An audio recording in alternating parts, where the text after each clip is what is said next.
السلام علیکم ورحمۃ اللہ تعالی وبرکاتہ۔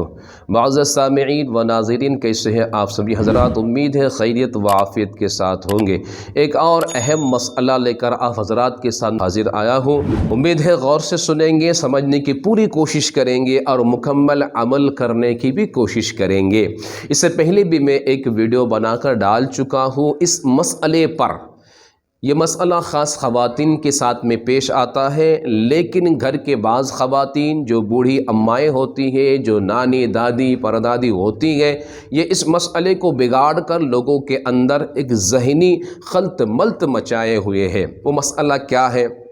جب بچہ پیدا ہو جاتا ہے، جب کسی کی گھر میں ڈیلیوری ہوتی ہے، بچے کی آمد ہوتی ہے، تو وہاں پر خواتین کے لیے بچے ڈیلیوری ہونے کے بعد اس خاتون کے لیے 40 دن کے جو ناپاکی کے ایام رہتے ہیں، ان ایام کو لے کر یہ مسئلہ ہے۔ مسئلہ یہ ہے کہ بہت سارے جگہوں پر آج بھی یہ مانا جاتا ہے کہ جب گھر میں بچہ پیدا ہو جائے تو پورے گھر میں جو ہے ایک عجیب و غریب ماحول پیدا ہو جاتا ہے۔ ایک کمرے کے اندر اس خاتون کو الگ سے رکھ دینا، اس بچے کے پاس کسی کو جانے نہ دینا، پورے گھر کو جو ہے ناپاک سمجھنا، اس گھر میں، اس پورے گھر میں چاہے 10-12 مکان ہو، اس میں 10-12 کمرے ہو یا 2-4 کمرے ہو، ہر کمرے کے اندر نیک کام کو روک دیا جاتا ہے۔ کوئی محفل ہو تو اسے روک دی جاتی، کیوں؟ بولے اس گھر میں بچہ پیدا تھا، اس گھر میں کوئی نیک کام نہیں کر سکتے ہیں۔ کوئی ذکر کی محفل ہو، نہ جانے ہمارے ذہنوں کو کیا ہو گیا اور ہمارے معاشرے کے اندر یہ کیسے مسائل پیدا ہو گیا ہے۔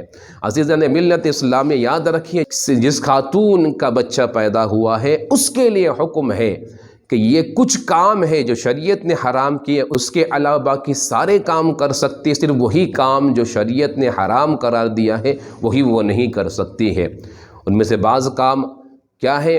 قرآن پڑھنا، قرآن چھونا، مسجد میں آنا یا نماز پڑھنا، تلاوت کرنا، یہ جو کام ہے جس کے لیے پاکی شرط ہے، پاکی ضروری ہے، وہ کام نہیں کر سکتے ہیں۔ باقی سارے کام تو وہ خاتون خود کر سکتی ہیں۔ تو پھر دیگر قبروں کے اندر آنا جانا، دیگر گھروں کے اندر ذکر و محفل کرنا، اس چیز سے منع کرنا، یہ صرف اور صرف جہالت ہے۔ تو اس جہالت سے باہر نکلیے اور مسائل کو سمجھیے کہ جب تک اس کا بلڈ جاری ہے، اس خاتون کا، اس عورت کا بلڈ جاری ہے، تب تک وہ ناپاک ہے۔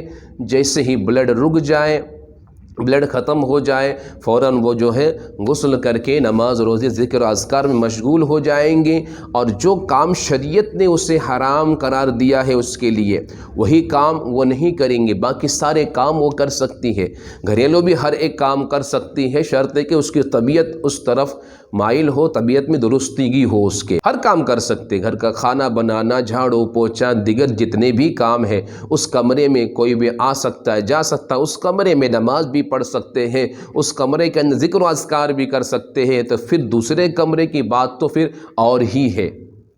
تو لہٰذا یہ جو مسئلہ پھیلا ہوا ہے، جو پرانی خواتین ہے، جو مائیں، دادی، امی اور یہ سنی ہوئی مسائل پر عمل کرتے ہیں، اس مسئلے کو آپ حضرات کی ذمہ داری ہے، مرد حضرات کی، کہ ان مسائل کو ان کو سمجھائے کہ ایسا نہیں ہے، جو کام شریعت نے منع کیا ہے اسی کام سے رکنا ہے، باقی سارے کام کر سکتے ہیں۔ اس گھر میں کوئی ذکر کی محفل ہو، غیربی کی محفل ہو، کوئی بھی ذکر و اذکار کی محفل یا نیک کام کرنا اس گھر میں منع نہیں ہے۔ یہ ہمارے ماں و بہنوں کے اندر یہ غلط ذہن پیدا کر دیا گیا، ان کے ذہنوں کے اندر غلط مسائل ڈال دیے گئے ہیں۔ اللہ سبحانہ و تعالی سے دعا ہے مولا کریم سبوں کو صحیح سمجھ عطا فرمائے اور صحیح علم حاصل کر کے دوسروں تک پہنچانے کی بھی توفیق عطا فرمائے۔ آپ حضرات سے گزارش ہے کہ اس مسئلے کو خوب شیئر کیجئے، خاص کر خواتین حضرات تک ضرور پہنچائیں، تاکہ ان کے ذہن و فکر میں جو غلط مسائل گردش کر رہے ہیں ان مسائل سے وہ باز آ جائے اور صحیح مسائل ان تک پہنچ جائے۔ اللہ سبحانہ و تعالی عمل کی توفیق عطا فرمائے۔